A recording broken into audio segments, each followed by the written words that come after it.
こんにちは、ゆっくり雑談の時間だよ。今月の連載、読んだ？読んだ。ヨーン・タイデコースの決闘は剣豪漫画だったが、今回はまた違ったロボットバトルの演出だな。少年漫画的というか、グラップラーバキを思わせる演出が入っていたかも。何それ、でもわかる気がするわ。だよな。やっぱり強さやバトル表現の行き着くところは少年漫画なのよ。そうだな、あらゆる表現の可能性が毎週試行錯誤されている。ジャンプ作品が世界中で支持されるのもわかるぜ。新しい IP を常に作っていけるジャンプの仕組みはすごいと思うわ。そんなわけで今月はネタバレを避けつつ、最近の長野先生の演出について話そうと思うぜ。それでもいいよって人は、ゆっくりしていってね。さて、何から話そうか。色々と触れたい表現が多くて順番に迷うな。じゃあ、私が引き出すわ。なんで少年漫画的だって思ったの？そりゃ今月の展開を見たら誰でもそう思うよな。セイントセイヤというかドラゴンボールというか。でも、どれも違う。必殺技の打ち合いとかスケールって意味では、正面争奪戦の時の方が派手じゃなかった？新キャラ、新デザインが次々出てきて、みんな大技を放って交代していくの。確かにそうなんだけど、16巻は長野デザインの見せ場だっただろ？でも今回は新キャラの追加はなしだからな。そういう意味でドラゴンボール的だったと思う。確かにそうね。それに決闘を見ているキャラが解説に徹しているのがジャンプっぽいと思ったわ。それはジャンプに限らないぜ。漫画演出の基礎というかテンプレだな。ファイブスター物語の最初期からバトル解説キャラはいた。それがこれまでジャンプ的だと感じなかったのは、戦っている最中の騎士やファティマのコミュニケーションとして描かれていたからだ。ああ、確かに。今回は少年漫画的演出と相まって、とある人物が決闘の解説を一手に引き受けているから、バトル漫画みたいだと思ってしまったわ。ヨーンとデコースの決闘の時は、アマテラスやログナー、イゾルデ、リリ、マドラ、シアン夫人ほか、監修がたくさんいたからな。今回のバトルと基本的には同じなんだけど、解説っぽく感じなかったのはそのせいだろう。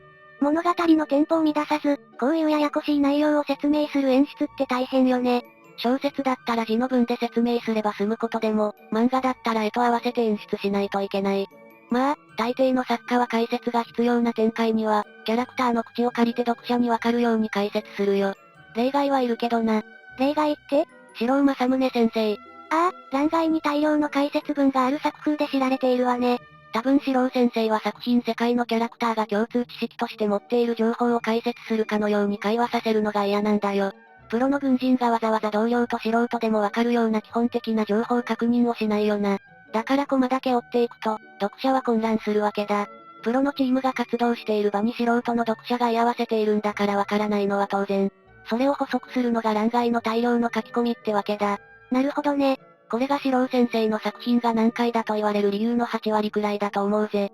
確かに会話のリアリティを上げると、作品世界の臨場感が高まるわね。この演出は漫画の基本をあえて逸脱していると言える。新人が欄外説明バリバリの漫画を描いても賞を取れないだろう。実績ある作家にしか許されないのね。一般の読者には受け入れづらいから。そんなところだな。じゃあ、グラップラーバキっぽいって思ったのは？巨大ロボの強さ表現って結構限られているよな。ぶっといビームを撃つ、大量のビームやミサイルを撃つ、すごい速さで動く、目が光る、全身からオーラを放つ、あとなんかある？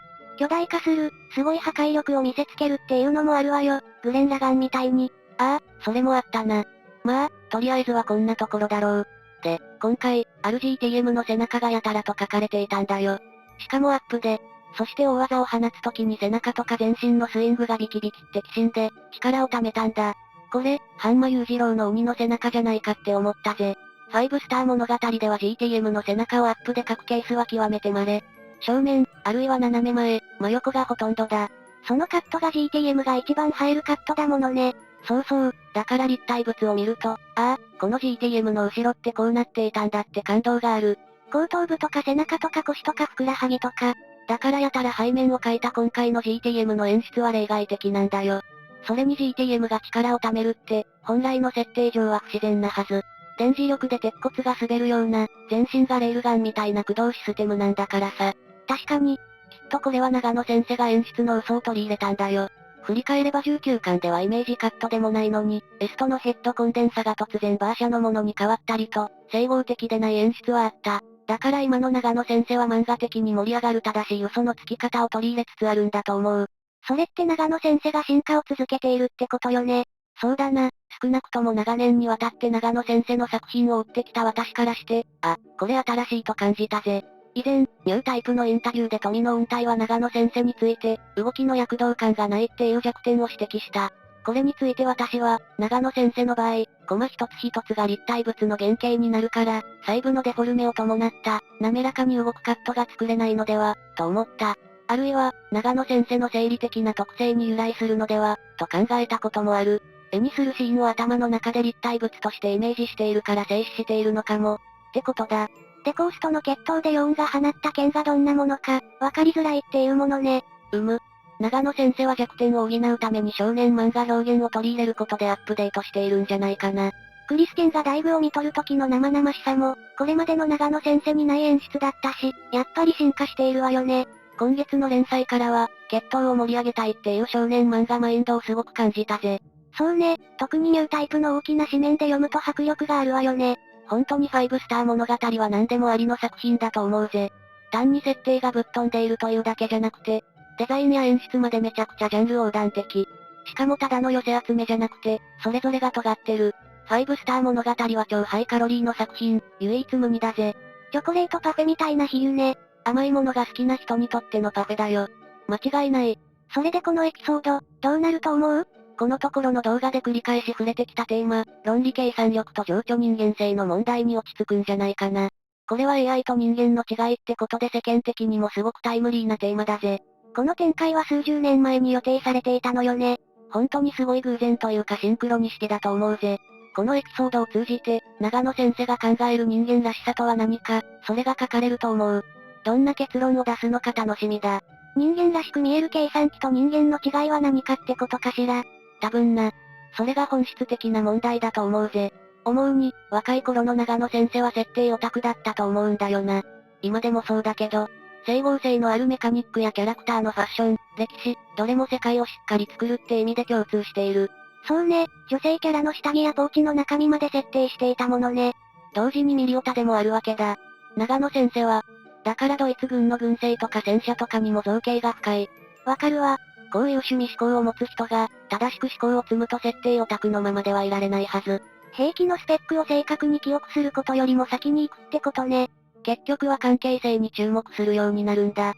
例えば戦車だったら戦果やスペックを抑えたら、どんな部品があるとか、それはどの工場で作られたとか、誰が作ったのかとか、資源はどうしたのかとか、そして、誰が設計したのか、どうしてこの設計思想が生まれたのか、その思考を生んだ環境は何か、それが民族性だったら、それはいつ頃、どんな経緯で成立したのか、みたいにどんどん広がっていく。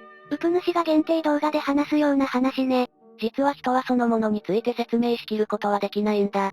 あらゆる存在は無限の関係性の結節点だから。戦車を例にとったけど、人間だって同じ。自分について説明を始めたら結局は自分の親の話とか仕事の話とかをせざる得ない。自分について説明しているはずが、どんどん自分から離れて、より抽象的な概念に近づいていくんだぜ。確かにそうならざるを得ないわね。不思議なことに。こうして40年にもわたってファティマや GTM、ジョーカー太陽星団の物語を書くということに真剣に取り組み続けた結果、長野先生は人間って何？生命って何？創造主って何？みたいなところにまで来てしまったのだと思う。到達してしまったからには、それを書かざるを得ないのがクリエイター。意識しなくても、クリエイティブには必ず反映されてしまう。それが、このところの5スター物語なのだと思うぜ。なるほど。よく日本のアニメや漫画は入り口は口頭無形なのに、話し数を重ねるとだんだんシリアスになっていくって言われるけど、それは物語作りを真剣に行う結果の必然だったのね。そうだぜ、富野雲体の作品はその傾向が強いと思う。このあたりは話すと長くなるから限定動画でご覧くださいだぜ。さて、とりあえず今月の連載について話せるのはこんなところだな。そうね、これ以上は具体的な内容に踏み込んでしまうし。それと、19巻の動画へのコメントありがとうございます。チャンネル開設から初のコメント返し動画を作っているので、こちらはしばらくお待ちくださいませ。これまで個別に返信してたのにね。いや、すごく他の視聴者さんたちにも見てほしいコメントがあったからな。もったいない。そうね、ほとんどの方は同じ動画に戻ってこないもの。そう、実は過去動画に蓄積されたコメント欄、すごく読み応えがあるんだ。時間イーターだな。これについては近日中にアップできるはず、ウプ主をせかそう。そうしましょう。あ、そうだ。最後に連載勢に向けて2つ。今月、連載でとある誤色があったぜ。気になる方は読み直しを。今見たところ、X でも指摘があったけど気がついていない人もいるかも。ちょっとした間違い探しだな。そして2つ目、少し残念なことになるかもしれない予想がある。何？もしかしたら7月は救済かもしれない。来月の表紙予告に5スター物語のロゴがなかった。あ、ほんとだ。このパターンって救済になるわよね。覚悟しておこう。多分扉絵1枚くらいは出してくれるはず、そうなるといいな。展開的にいいところだけど、仕方ないわ。さて、長くなった。本当にここで終わろう。ここまでご視聴いただきありがとうございました。良ければチャンネル登録や高評価いただけると幸いです。メンバーシップ会員も募集中、ありがたいことに毎月少しずつ増えています。ご検討、よろしくお願いします。だぜ。それじゃ、またねー。